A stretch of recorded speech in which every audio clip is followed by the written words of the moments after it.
यमुना तीर वनचारी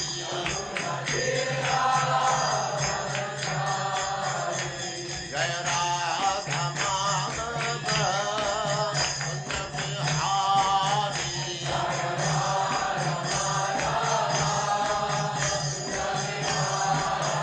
जय राधा माधव कुंज बिहारी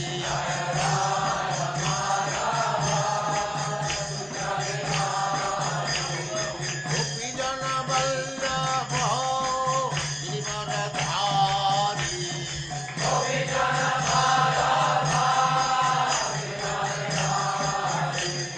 गोपी जन वल्लभ गिरिवरधारी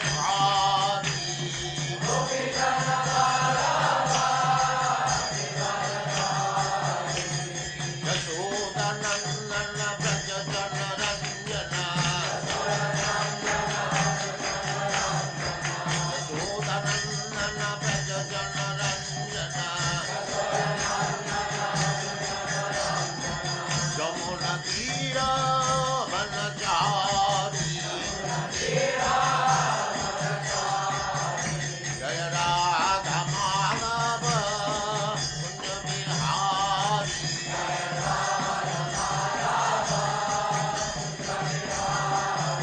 जय राधा माधव कुंज बिहारी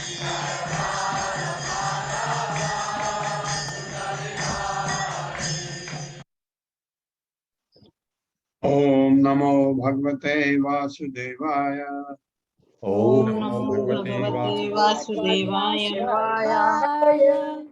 ओम नमो भगवते वासुदेवाय।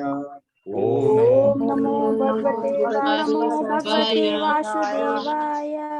ओम नमो भगवते वासुदेवाय। ओम नमो भगवते वासुदेवाय। नारायण नमस्कृत्य नारायण नारायण नमस्कृत्य नरं चैव नरं चैव नरोत्तमं देवीं सरस्वती व्यासं देवीं ततो जयमुदीरये। नष्टप्रायेषु भद्रेषु आयेषु भद्रेषु नित्यं भागवत सेवया भगवते उत्तम श्लोके भक्तिर्भवति नैष्ठिकी।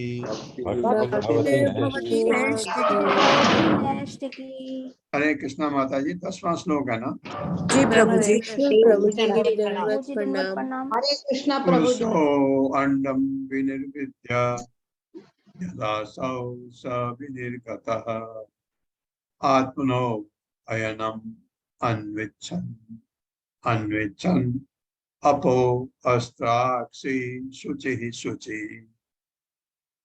पुरुषो अंडम विनिर्विद्य यदा सौ स विनिर्गतः आत्मनो अयनम अन्विच्छन् अपो अस्त्राक्षि शुचि शुचि।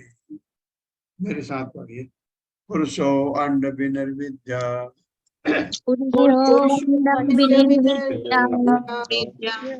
यदा सौ स विनिर्गतः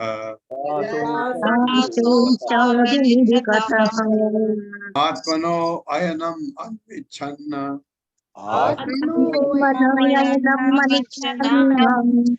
अपो अस्त्राक्षि शुचि शुचि।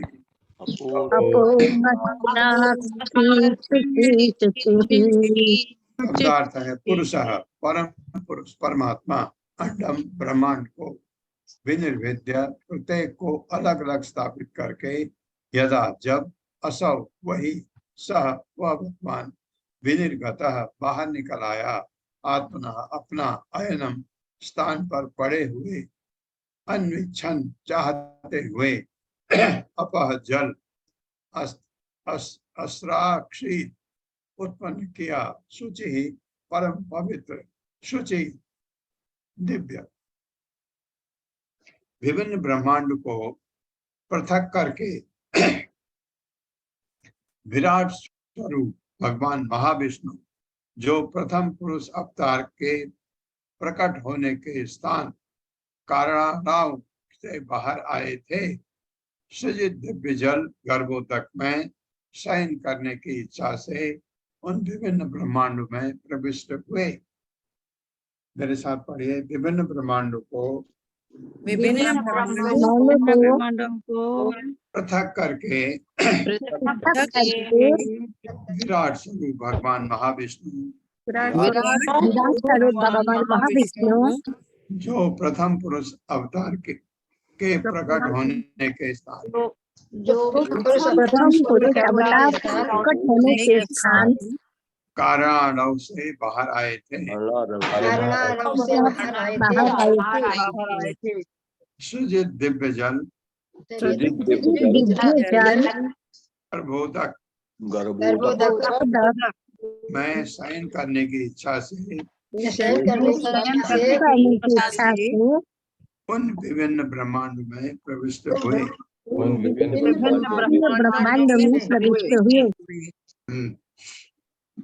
कंफ्यूजन न हो आपको, कारणारव से बाहर आए है, महाविष्णु थे कारण सागर में, कारणोदक्षाई विष्णु जिसे कहते हैं। अब जब ब्रह्मांड उन्होंने पैदा किए तो कहते हैं कारण सागर से बाहर आके इतने ब्रह्मांडों में गए। क्या मतलब, भगवान महाविष्णु विस्तार करके गर्भोदक्षाई विष्णु के रूप में हर ब्रह्मांड में गर्भ सागर में गए, वहां लेके। ये आपको पता भी है। तात्पर्य माता। हरे कृष्ण प्रभु जी। शील प्रभुपाद की जय। शील प्रभुपाद द्वारा तात्पर्य, जीवात्माओं तथा सभी प्राणियों के स्वतंत्र स्तोत्र परमात्मा स्वरूप परमेश्वर का विश्लेषण करने के पश्चात शील सुखदेव गोस्वामी अब भगवत भक्ति की अनिवार्यता बता रहे हैं, जो समस्त जीवात्माओं का एकमात्र धर्म है। भगवान श्री कृष्ण तथा उनके अंश और अंशांश एक दूसरे से अभिन्न हैं और इस प्रकार उनमें से प्रत्येक स्वतंत्र है। इससे सिद्ध करने की दृष्टि से सुखदेव गोस्वामी परीक्षित को दिए गए वचन के अनुसार भौतिक सृष्टि के क्षेत्र में भी पुरुष अवतार की स्वतंत्र सत्ता का वर्णन कर रहे हैं। भगवान के ऐसे कार्य भी दिव्य होते हैं, अतः वे भी परमेश्वर की लीला कहलाते हैं। भक्ति के क्षेत्र में आत्म साक्षात्कार चाहने वालों के लिए ऐसी लीलाओं का श्रवण करना अत्यंत अनुकूल होता है। कुछ लोग अब तर्क कर सकते हैं कि फिर क्यों न मथुरा तथा वृंदावन में की गई भगवान की लीलाओं का रसावादन किया जाए, जो संसार की सभी वस्तुओं से अधिक मधुर है। श्री विश्वनाथ चक्रवर्ती ठाकुर उत्तर देते हैं कि भगवान के वृंदावन की लीलाएं सिद्ध भक्तों के आस्वादनार्थ हैं। नवदीक्षित भक्त भगवान की ऐसी परम दिव्य लीलाओं को गलत अर्थ लगा सकते हैं। अतः इस संसार में सृष्टि पालन तथा संहार विषयक भगवान की लीलाएं प्रकृति अर्थात संसारी भक्तों के द्वारा आस्वाद्य हैं। इस प्रकार योग पद्धति प्रणाली उन पुरुषों के निमित्त होती है जो देह के प्रति अत्यधिक आसक्त होते हैं। इस प्रकार भगवान की सृष्टि तथा संहार विषयक लीला अत्यधिक आसक्त संसारी पुरुषों के लिए होती हैं। अतः ऐसा संसारी पुरुषों को विविध निर्माता भगवान के विषय में ज्ञान कराने के लिए शरीर तथा ब्रह्मांड के कार्यों को सम्मिलित कर लिया जाता है। विज्ञानी लोग भौतिक विधि के अनेक परिभाषिक शब्दों द्वारा भौतिक कार्यों की व्याख्या करते हैं, किंतु ये अंधे विज्ञानी विधि निर्माता भगवान को भूल जाते हैं। श्री भागवत विधि निर्माता का संकेत करता है। मनुष्य को चाहिए कि वह मोटर या डायनेमो के यांत्रिक रचना से विस्मित न हो, वरना इस इंजीनियर को सराहे जिसने ऐसी अद्भुत काम करने वाली मशीन बनाई। एक भक्त तथा अभक्त का यही अंतर भक्तगण सदैव भौतिक नियमों के निर्देशक भगवान की प्रशंसा करते हैं। भगवत गीता 9.10 में भौतिक प्रकृति के विषय में भगवान के निर्देश इस प्रकार हैं। मध्याक्षेण प्रकृति सूयते सचराचरम हेतुनाम नेन कौन्तेय जगद्वा परिवर्तते। भौतिक नियमों के पूर्ण भौतिक प्रकृति मेरे विभिन्न शक्तियों में से एक है, अतः यह न तो स्वतंत्र है न निरुद्देश्य। चूंकि मैं दिव्य रूप में सर्वशक्तिमान हूँ, अतः प्रकृति पर मेरे दृष्टि डालने से ही प्रकृति के नियम इतने अद्भुत ढंग से चल रहे हैं। इसलिए भौतिक नियमों की क्रिया प्रतिक्रिया चलती रहती है और इस जगत का बारंबार सृजन, पालन तथा संहार होता रहता है।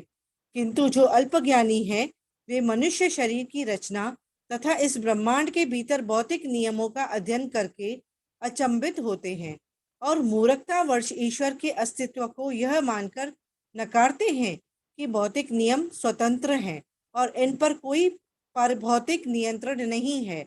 ऐसी मूर्खता का उत्तर भगवत गीता 9.11 में निमित्त शब्दों में मिलता है।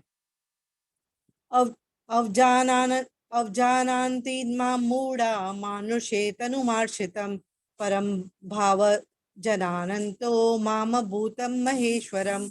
मेरे मनुष्य रूप में अवतरित होने पर मूढ़ मेरा उपहास करते हैं। वे मुझे परमेश्वर के दिव्य स्वभाव को नहीं जानते। मूढ़ लोग भगवान के दिव्य शरीर को अपने शरीर जैसा समझते हैं, अतः वे उन भगवान की अपार नियामक शक्ति के विषय में सोच नहीं पाते, जो भौतिक नियमों के संचालन में दृश्य नहीं होते। किंतु जब भगवान अपनी सगुण शक्ति से अवतरित होते हैं तो सामान्य लोगों की आंखों से दिखते हैं। भगवान कृष्ण अपने यावत रूप में प्रकट हुए और उन्होंने अपने अद्भुत कार्य किए और भगवत गीता का संदर्भ ऐसे ही कार्यों तथा ज्ञान से है। फिर भी मूर्ख लोग भगवान श्री कृष्ण को परमेश्वर नहीं मानते। सामान्य रूप से वे भगवान के अणु व अनंत रूपों को मानते हैं, क्योंकि वे समय अणु तथा अथवा अनंत नहीं हो सकते। किंतु उन्हें यह समझना चाहिए कि यह अणु तथा अनंत रूप ही भगवान की सर्वोच्च महिमा नहीं है। उनकी शक्ति का सबसे अद्भुत प्रदर्शन तब होता है जब अनंत भगवान हमारे बीच हमारी ही तरह प्रकट होते हैं, तो भी उनकी लीलाएं साधारण मनुष्य से पृथक होती हैं। 7 वर्ष की आयु में गोवर्धन पर्वत को उठाना तथा अपनी तरुणावस्था में 16,000 पत्नियों से विवाह करना, ये सब अपार शक्ति के कुछ उदाहरण हैं। किंतु मूढ़ लोग उन्हें उसे देखकर या सुनकर भी इन्हें कल्पित कहकर नकारते हैं और भगवान को अपनी समान मानते हैं। वे यह नहीं समझ पाते कि यद्यपि वे अपनी ही शक्ति के मानव रूप में हैं, फिर भी वे परमेश्वर हैं और परम नियामक की शक्ति से ओतपोत हैं। किंतु जब ऐसे मूढ़ जन श्रीमद् भगवत गीता तथा श्रीमद् भागवत में दिए गए भगवान के संदेशों को शिष्य परंपरा द्वारा आत्मसमर्पण तथा श्रवण द्वारा प्राप्त करते हैं, तो वे भी शुद्ध भक्तों की कृपा से भक्त बन जाते हैं।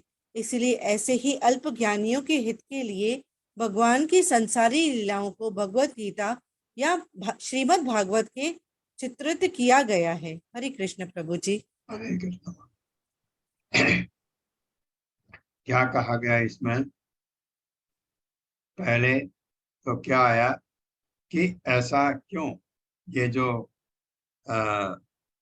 भगवान की जो लीला है कि कारण सागर में लेटे असंख्य ब्रह्मांड उत्पन्न किए, फिर हर ब्रह्मांड में गर्भोदक विष्णु के रूप में स्थित हुए।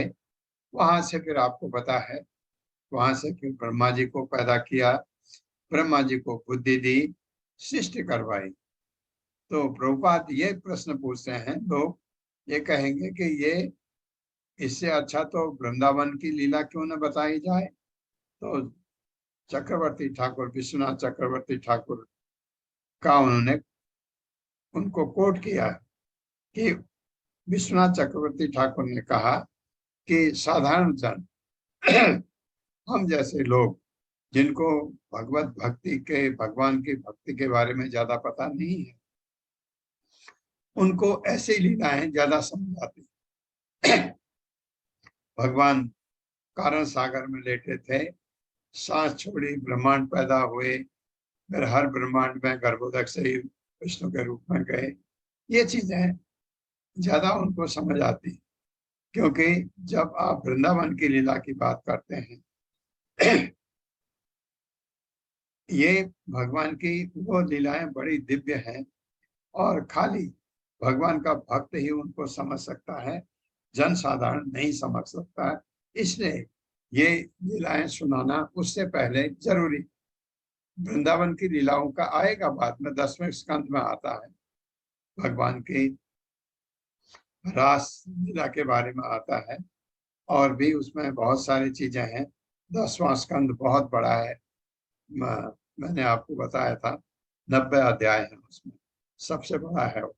और 10वें स्कंद के बराबर आपका वो कृष्ण बुक नहीं, जो कृष्णा बुक, वो उसके बराबर उसमें लगभग वही चीजें हैं जो कृष्णा बुक में है। इसलिए कुछ लोग कहते हैं कृष्णा बुक पढ़ लिया, 10वां स्कंद नहीं पढ़ना है। फर्क क्या है? जो कंटेंट है करीब करीब मिलता है, लेकिन 10वें स्कंद में श्लोक है, श्लोक का भावार्थ है, उसका तात्पर्य है प्रभुपाद का, ये फर्क है। उसके बाद फिर भगवान को प्रभुपाद बता रहे हैं कि जो लोग भगवान को नहीं समझ सकते, उनके बारे में 2 श्लोक दिए भगवान ने। अवजनान्ति मामूढ़ा, जो भगवान के बारे में कहते हैं नहीं ये सब गलत है, ये ऐसे ही सब अपने आप प्रकट हुआ है, तो अवजनान्ति मामूढ़ा, तो जब मैं मनुष्य रूप में आता हूँ तो मूर्ख लोग मुझे नहीं समझ पाते। मनुष्य रूप में भी भगवान आते हैं हमारी भलाई के लिए।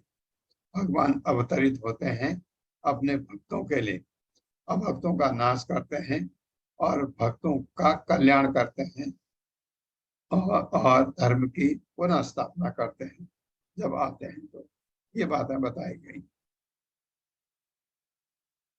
11वां श्लोक है,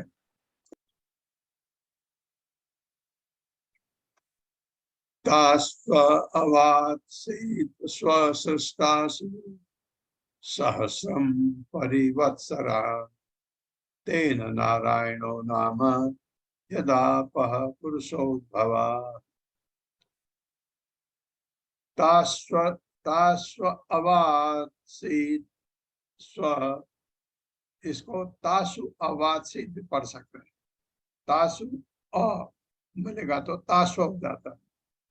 तासु अवात्सीत स्वसृष्टासु सहस्रम परिवत्सरा तेन नारायणो नाम यदापः पुरुषोद्भवा। मेरे साथ पढ़िए। तासु अवात्सीत स्वसृष्टासु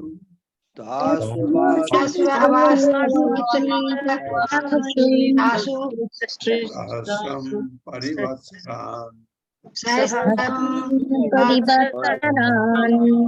तेन नारायणो नाम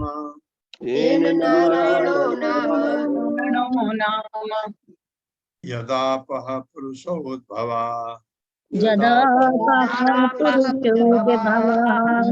शब्दार्थ तासु उसमें, अवाद से ही रह रहे, स्व अपनी, सृष्टासु सृष्टि करने में, सहस्रम 1000, परिवत्सरान वर्ष, तेन उस कारण से, नारायण नारायण नाम नाम, यत क्योंकि, आपह जल, पुरुष उद्भवा परम पुरुष से उद्भव। भावार्थ है परम पुरुष निराकार नहीं है, अतः वे स्पष्टतः नर अथवा पुरुष हैं। इसलिए इन परम नर द्वारा उत्पन्न दिव्य जल नार कहलाता है, इसलिए उनका नाम नारायण भी वही दिया।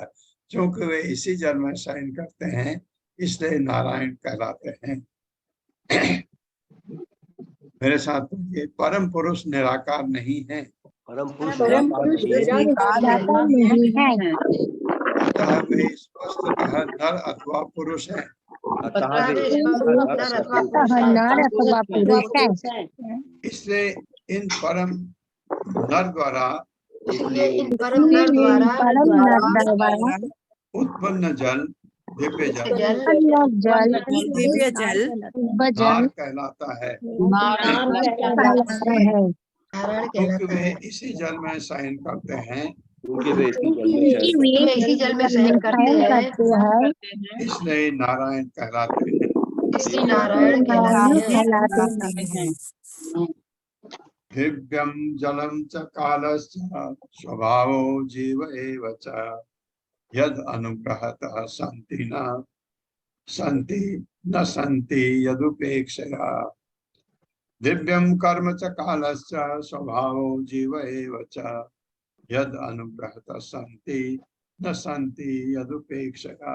मेरे साथ दिव्यम कर्म च कालश्च द्रव्यम कर्म च कालश्च स्वभावो जीव एव च यद अनुग्रहतः सन्ति यदि न सन्ति यदुपेक्षया।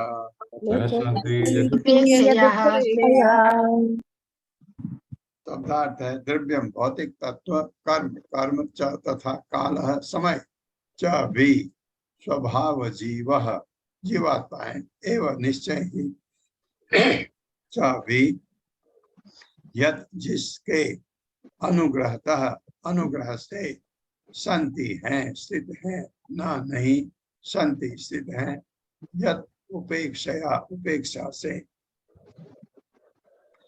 अनुवाद है, मनुष्य को यह भली भांति समझ लेना चाहिए कि समस्त भौतिक तत्व, कर्म, काल तथा गुण और इन सब को भोगने वाली जीवात्माएं भगवत कृपा से ही विद्यमान हैं। उनके द्वारा उपेक्षित होते हुए ही ये सारी वस्तुएं अस्तित्वहीन हो जाती हैं। मेरे साथ पढ़िए, मनुष्य को यह भली भांति समझ लेना चाहिए कि समझ लेना चाहिए कि समस्त भौतिक तत्व,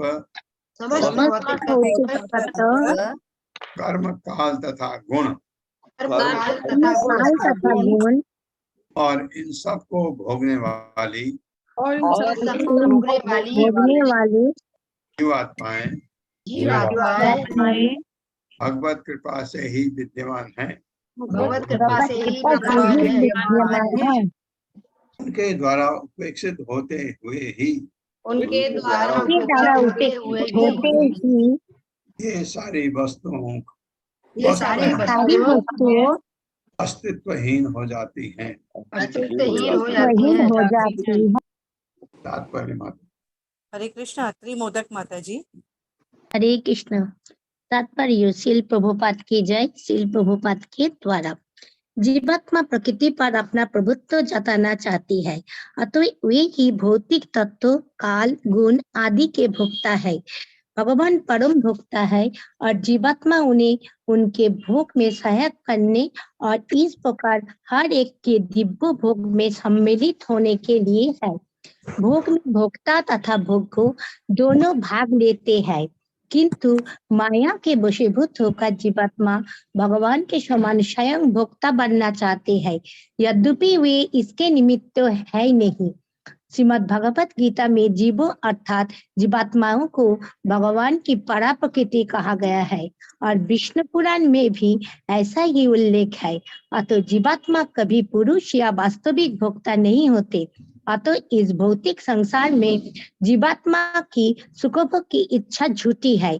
आध्यात्मिक जगत में जीवात्मा शुद्ध होते हैं, अतः वे परमेश्वर के सुख में हाथ बटाने वाले होते हैं। भौतिक जगत में अपने कर्मों के द्वारा जीवात्मा के सुखोपभोग की भावना प्राकृतिक नियमों के कारण क्रमशः क्षीण होती जाती है और मायाबद्ध जीवों का कान भरती रहती है कि वे भगवान से तदाकार हो। ये माया का आखिरी जाल है। जब भगवत कृपा से ये अंतिम जाल भी दूर हो जाता है तो जीवात्मा पुनः अपनी पूर्व स्थिति को प्राप्त करता है और इस प्रकार वास्तव में मुक्त हो जाता है। भगवान भवबंधन से मुक्ति देने के लिए ही इस भौतिक जगत का सृजन करते हैं। कुछ काल तक इसे पालते हैं।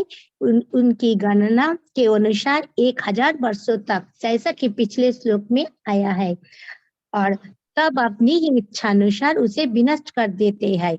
अतः जीवात्मा भगवत कृपा पर पूर्णतः आश्रित रहते हैं और इसलिए जब भगवान चाहते हैं तो वैज्ञानिक विकास द्वारा उत्पन्न तथाकथित सुखोपभोगों को मिट्टी में मिला देते हैं। हरे कृष्ण। हरे कृष्ण। बहुत अच्छा इसमें दिया हुआ है कि माया बद्ध जीवों का कान भरती है कि वे भगवान से तदाकार हों। पहले नहीं करती ऐसे। पहले क्या करती है कि यही सुख भोग, इसी भौतिक जगत में सुख भोग, मैं जो देती हूँ उसका सुख कर, और मैं जब थप्पड़ मारती हूँ उसको भी सहन कर। माया ऐसा करती है। माया हमको भ्रमित करती है कि यही तुम्हारा जीवन का यही सुख है, जो अक्सर सब लोग हम यही मानते हैं। इस भौतिक जगत में जो हम मेहनत से कमाते हैं उसका सुख भोग करें, यही समझते हैं। लेकिन जब हमको भक्ति में आगे बढ़ करके भगवान को समझने की कोशिश करते हैं, माया कहती है हाँ ठीक है, अगर तू जाना भी चाहता है तो तदाकार हो जा भगवान में, मतलब भगवान में लीन हो जा, मतलब निर्विशेषवादी, भगवान को निर्गुण मान करके लीन हो जा। ये भी उसका जाल है, प्रभुपाद कह रहे हैं। और जब आप उससे भी निकलते हैं, कब निकलते हैं?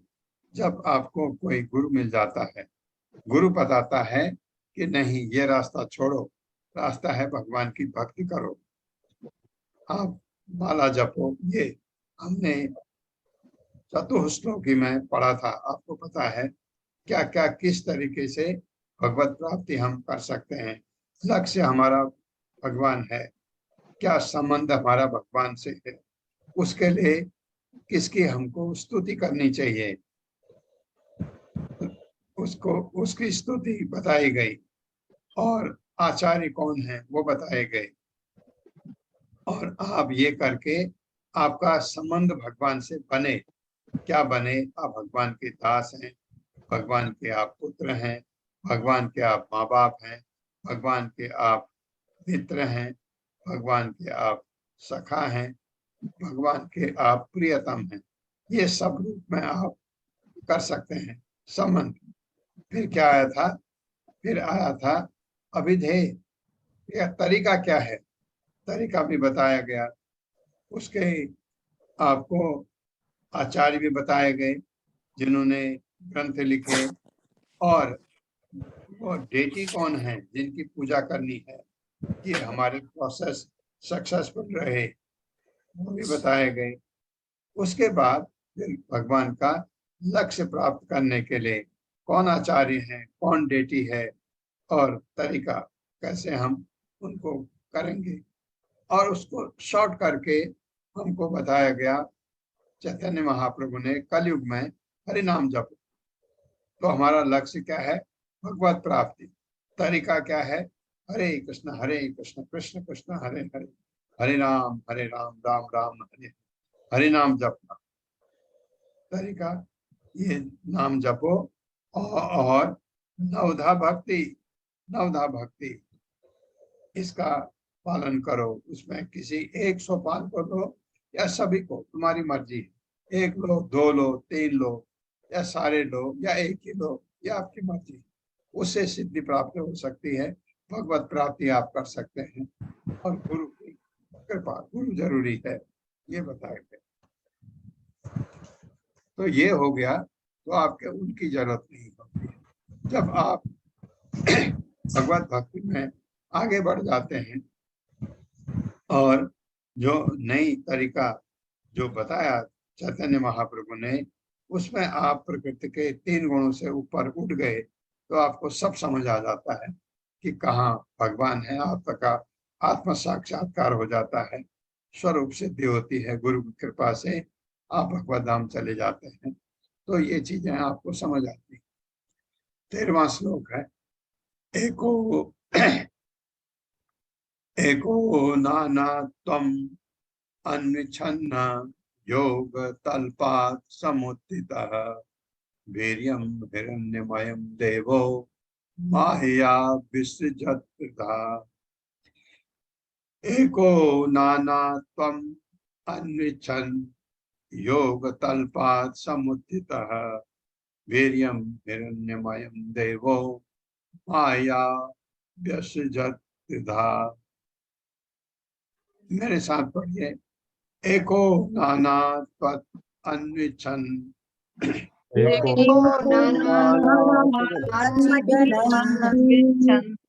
एको नाना त्वम् अन्विच्छन्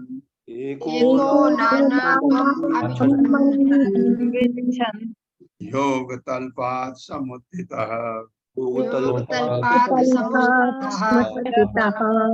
वीर्यं हिरण्यमयं देवो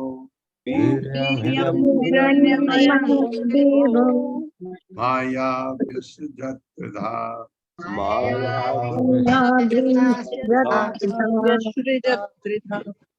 शब्दार्थ है, एक अकेला वह, नाना त्वम अनेक, अन्विच्छन् ऐसी इच्छा हो, ऐसी इच्छा से, योग तल्पात् योग निद्रा में की शैया से, समुत्थित उत्पन्न, वीर्यम वीर, हिरण्यमय सुनहरे रंग का, देव देवता, माया माया से, विसृजत रचना की, त्रिधा 3 भागों में, योग निद्रा की शैया में लेटे हुए भगवान ने एकाकी रूप में से नाना प्रकार के जीवों को प्रकट करने की इच्छा करते हुए अपनी बहिरंगा शक्ति से सुनहरे रंग का वीर्य प्रतीक उत्पन्न किया। मेरे साथ पढ़िए, योग निद्रा की शैया में लेटे हुए भगवान ने एकाकी रूप में से नाना प्रकार के जीवों को जीवों को प्रकट करने की इच्छा करते हुए अपनी बहिरंगा शक्ति से सुनहरे रंग का वीर्य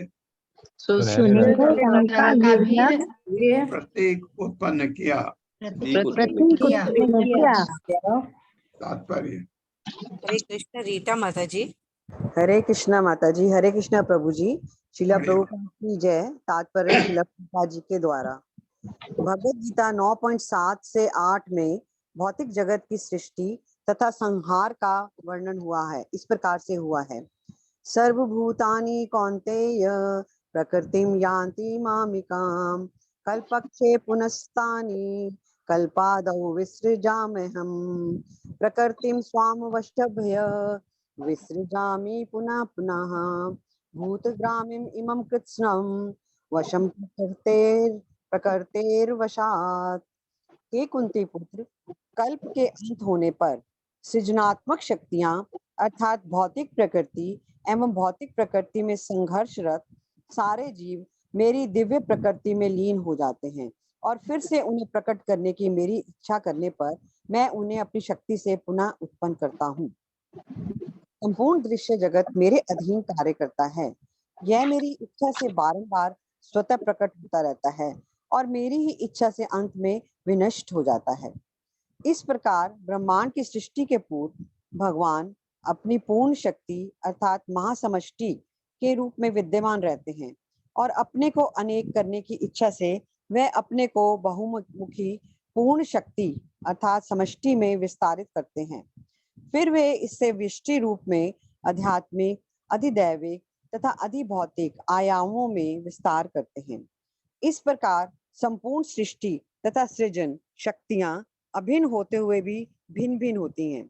क्योंकि प्रत्येक प्राणी उन्हीं अर्थात महाविष्णु या महासमष्टि से उद्भूत है, अतः विश्व की कोई शक्ति उनसे पृथक नहीं है। किंतु इन सभी विस्तारित शक्तियों के अपने अपने विशिष्ट कार्य तथा ईश्वर निर्मित खेल हैं, अतः वह भगवान से भिन्न भी हैं। जीवात्माएं भी भगवान की ऐसी शक्ति अर्थात तटस्था शक्ति हैं, अतः वे एक ही समय भगवान से अभिन्न होते हुए भिन्न भी हैं। अप्रकट अवस्था में जीवित शक्तियां भगवान के भीतर ही सामर्थ्य मुक्त रहती हैं, और जब जगत में निर्बंध छोड़ दिया जाता है तो वह प्रकृति के गुणों के अधीन विभिन्न इच्छाओं के अनुरूप भिन्न भिन्न प्रकार से प्रदर्शित होती हैं। जीवित शक्तियों के ऐसे असमान प्राकट्य जीवों की बद्ध अवस्था के सूचक हैं, लेकिन अपने सनातन प्राकट्य में मुक्त जीवात्मा अबद्ध रूप में शरणागत हो चुके होते हैं, अतः वे सृष्टि तथा संहार के अधीन नहीं आते। इस तरह योग निद्रा में अपनी शैया पे लेटे हुए भगवान की चितवन से इस सृष्टि का सृजन होता है, और इस तरह सारे ब्रह्मांड तथा ब्रह्मांड के स्वामी ब्रह्मा बारंबार प्रकट होते हैं और विनिष्ट होते रहते हैं। हरे कृष्णा प्रभु जी। हरे कृष्णा। ये स्पष्ट है, साफ यह है, इसमें कुछ समझाने वाली बात नहीं है कि जब कल्प पूरा होता है सब भगवान समेट लेते हैं अपने में, और हम जीवात्माएं वहां सोए अपने निद्रा में होते हैं। हम कोई गड़बड़ नहीं करते, वहां दिव्य में हम जाते हैं। कब? बिल्कुल निद्रा में, जब भगवान अपने में समेट लेते हैं हमको, और फिर जब समय आता है अपनी इच्छा से भगवान फिर हमको प्रकट करते हैं इस भौतिक जगत में, फिर हम आते हैं। और भगवान स्वतंत्र हैं, हम स्वतंत्र नहीं हैं। हर एक को अलग अलग काम के रूप में दिया है, हालांकि भगवान की उसी शक्ति से बनते हैं, लेकिन पृथक पृथक लगते हैं। आप अलग हैं, मैं अलग हूं। जितने भी हम प्राणी हैं, हम एक शक्ति से बने होते हुए भी पृथक पृथक हैं। ये पृथक पृथक हैं क्यों? हमारे जो हम भौतिक जगत में कर्म करते हैं उस हिसाब से हमको हर चीज अलग मिलती है। हर एक का कान अलग, नाक अलग, आंख अलग, सब कुछ, चेहरा अलग, पैर अलग, हाथ अलग, ये चीजें दिखने को मिलती हैं, लेकिन वास्तव में उसी भगवान द्वारा प्रकट होते हैं। 14वां श्लोक है,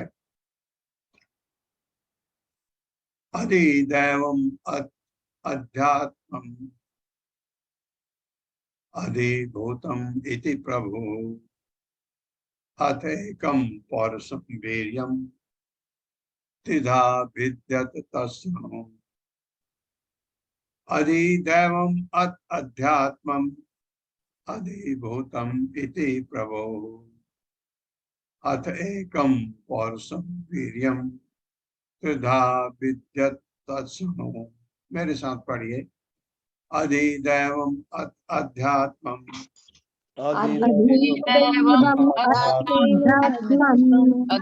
अधिभूतम् इति प्रभु अथैकं पौरुषं वीर्यं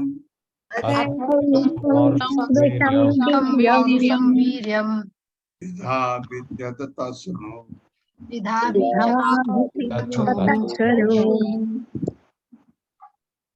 शब्दार्थ है अधिदैव नियंत्रक जीव, अथ अब अध्यात्मम नियंत्रित जीव,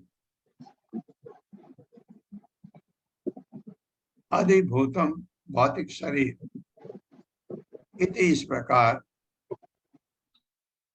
प्रभु भगवान अत इस प्रकार एकम केवल एक पौरुषम पुरुष की भगवान की वीर्यम शक्ति त्रिधा तीन भागों में अविद्यत विभक्त हुई तत् वह सुनो मुझसे सुनो कि भगवान अपनी एक शक्ति को किस प्रकार अधिदैव अध्यात्म तथा अधिभूत नामक तीन भागों में विभक्त करते हैं, जिसका उल्लेख ऊपर हो चुका है, पहले हम पढ़ चुके हैं।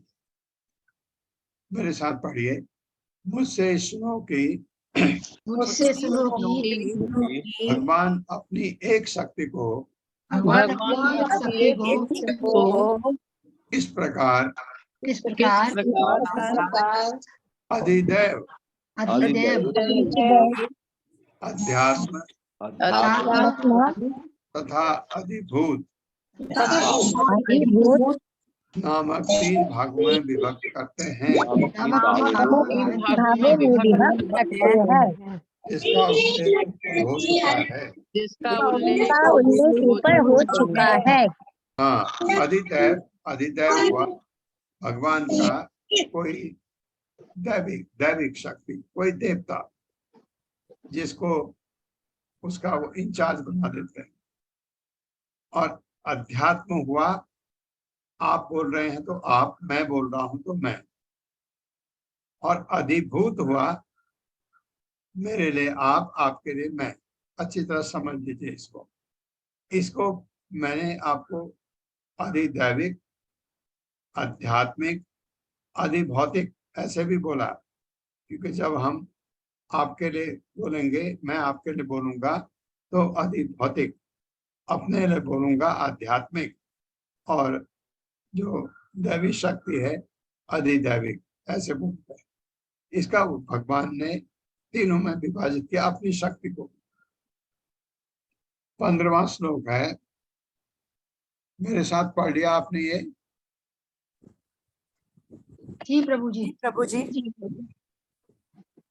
15वां श्लोक है, अंतः शरीर आकाशात् पुरुषस्य विचेष्टतः ओजः सहो बलं जज्ञे ततः प्राणो महानसुः। मेरे साथ पढ़िए। अंतः शरीर आकाशात् अंतः पुरुषस्य विचेष्टतः ओजः सहो बलं जज्ञे ततः प्राणो महानसुः।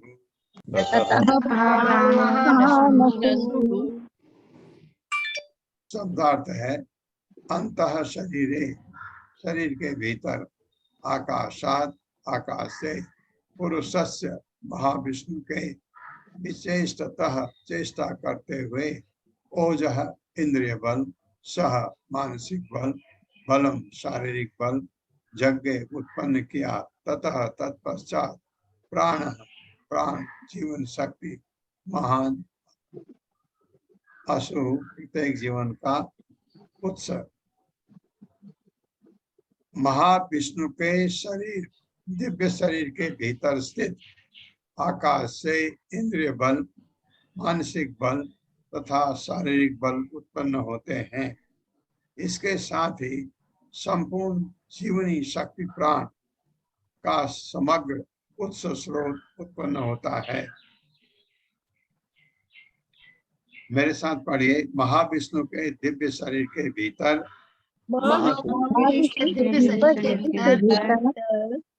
आकाश से इंद्रिय बल, मानसिक बल तथा शारीरिक बल उत्पन्न होते हैं। इनके साथ ही संपूर्ण जीवनी शक्ति, प्राण का समग्र उत्सव, उत्सव मतलब स्रोत उत्पन्न होता है।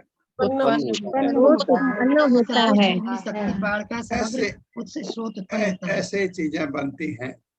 ऐसा नहीं जैसे विज्ञान, बहुत सारे वैज्ञानिक कहते हैं कि ये सब अपने आप कुछ नहीं आता। ऐसे भगवान कराते हैं कि ये प्राण शक्ति आप में कैसे जाए। जब आत्मा जाती है तो आप में प्राण शक्ति भी जाती है। प्राण वायु है, आत्मा दिव्य है, और आत्मा नहीं है तो प्राण जा ही नहीं सकता। ये बात। 16वां श्लोक है अनुप्राणन्ति यम प्राणा प्राणन्तं सर्वजंतुषु अपानन्तं अपानन्ति नरदेवम इवानुगा। अनुप्राणन्ति यम प्राणा प्राणन्तं सर्वजंतुषु अपानन्तं अपानन्ति नरदेव इवानुगा। मेरे साथ पढ़िए। अनुप्राणन्ति यम प्राणा प्राणन्तं सर्वजंतुषु अपानन्तं अपानन्ति नरदेवम इवानुगा।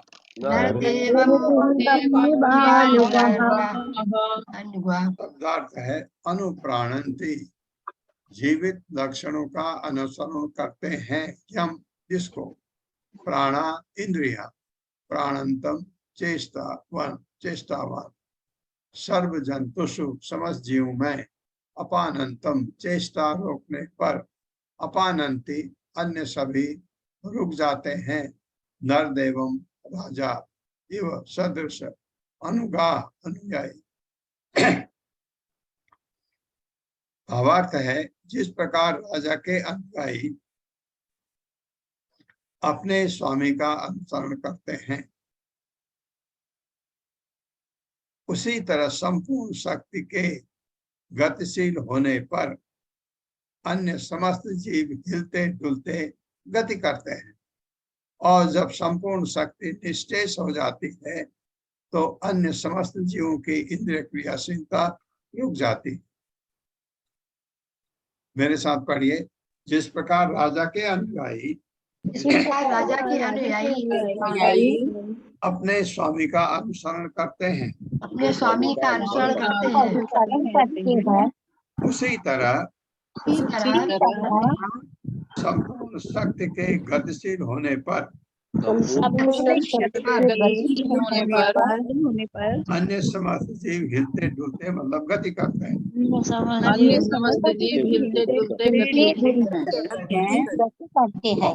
और जब समस्त संपूर्ण शक्ति निश्चेष हो जाती है, और जब समस्त शक्ति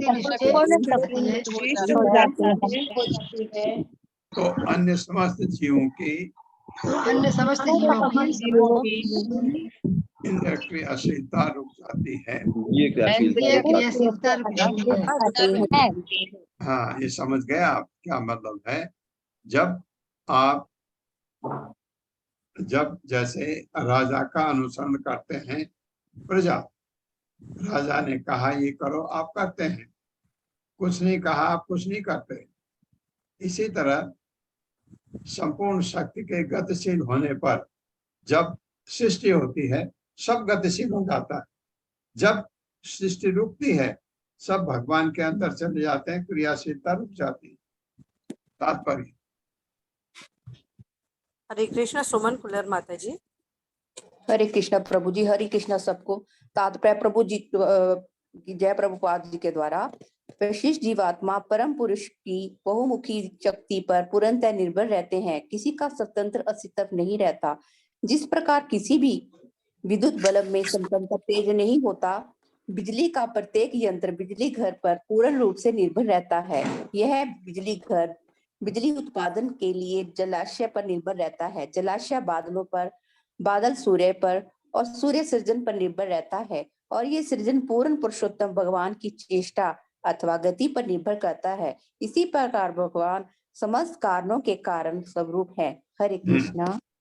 बहुत अच्छा बताया। बिजली का प्रत्येक यंत्र बिजली घर पर निर्भर करता है, बिजली जलाशय पर या जिस सोर्स से भी बिजली पैदा कर रहे हैं, और वो बादलों पर निर्भर करता है, बादल सूर्य पर निर्भर करता है, सूर्य सृष्टि पर निर्भर करती है, और सृष्टि भगवान के द्वारा होती है, इसलिए सब चीज भगवान पर निर्भर करती है।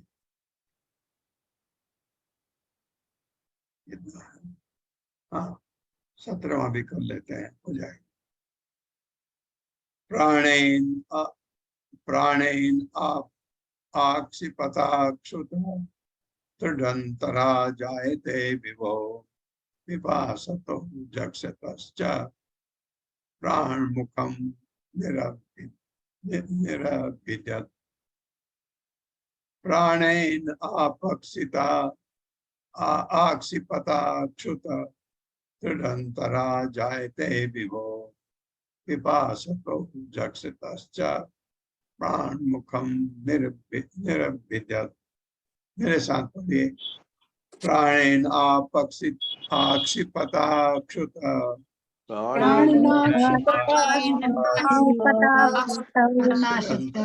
जायते विभो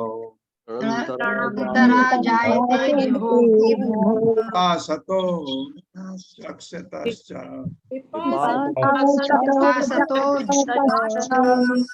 प्राणमुखम निरभिद्यत्।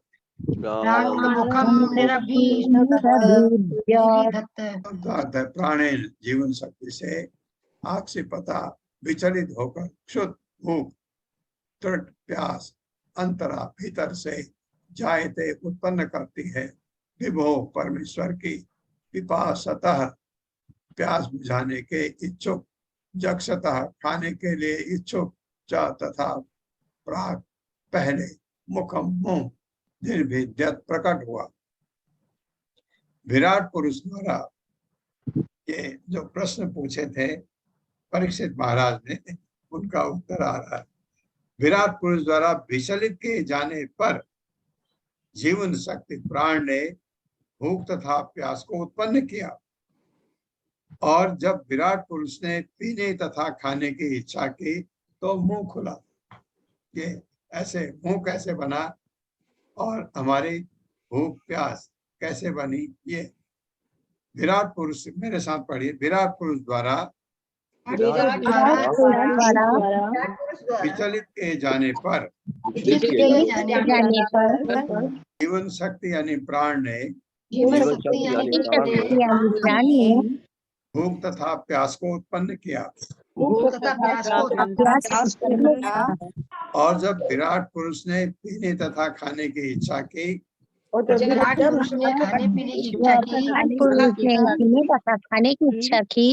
तो मुंह खुल गया। तात्पर्य। हरे कृष्णा। शैला उपाध्याय माता जी। हरे कृष्ण माता जी। हरे कृष्ण प्रभु जी। तात्पर्य शील प्रभुपाद द्वारा शील प्रभुपाद जी की जय।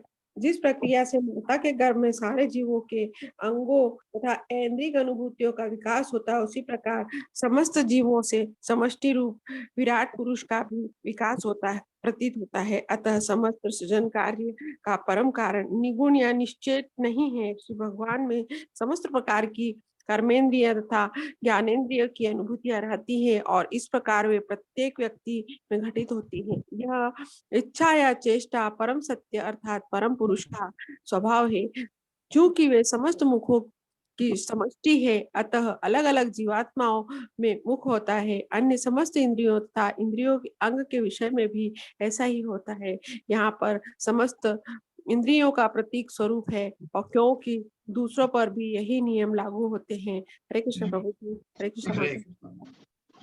तो ये बताया गया जिस तरह से कैसे एक चीजें उत्पन्न हुई, क्योंकि जब प्राण शक्ति हमारा आती है तो हमको भूख प्यास लगती है, उसके लिए फिर आपको कहाँ जाए कैसे जाए, शरीर में सब चीजें धीरे धीरे भगवान उत्पन्न करते हैं। भगवान का विराट रूप से ये सब होता है। ओम अज्ञान तिमिरान्धस्य ज्ञानांजन शलाकया चक्षुरुन्मिलितं तस्मै श्री गुरुवे नमः। नमो विष्णुपादाय कृष्णप्रस्थाय भूतले श्रीमते भक्ति वेदांत स्वामिनिति नामिने। नमस्ते सारस्वती देवे गौरवाणी प्रचारिणे निर्विशेष शून्यवादी पाश्चात्य देशतारिणे। जय हो श्री कृष्ण चैतन्य प्रभु नित्यानंद श्री अद्वैत गदाधर शिवासादि गौर भक्तवृंद।